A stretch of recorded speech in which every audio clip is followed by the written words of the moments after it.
one of those boats. They have a blackjack one. They're pulling out on this motor. I could have had it all dialed in, ripping today, shooting that big green one today. Ah. Nose down. At least it's close. Are you recording it? Yeah? Get one?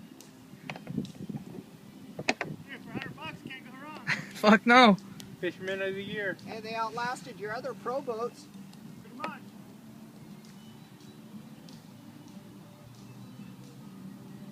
I'll show you the motor when we get one. Yeah, you will. You want to try it?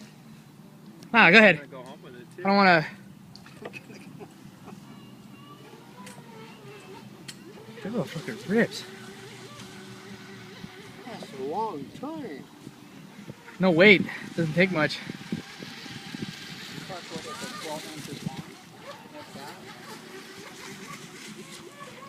Oh. Oh, God. You can go all Just the way keep around the lake fishing with line attached to it.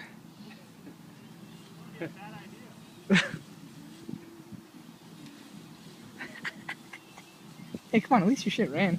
I know. No, I like the blackjack. I'm gonna keep the blackjack. I'm just gonna. That's why I like my Put a Geico. little bigger motor into it though. Oh God, here we go. All you really need is a bigger speed control. Huh? Bigger speed control. The blackjack? Yeah, you just need like the 180. 180, 6S, you're good to go. Because any faster on those things, they flip right over. Well, the motor, I think, because of that wiring that they got, it's all melted off of there. Well, just get a better motor. You need a bigger one. Get a better. leopard. Okay.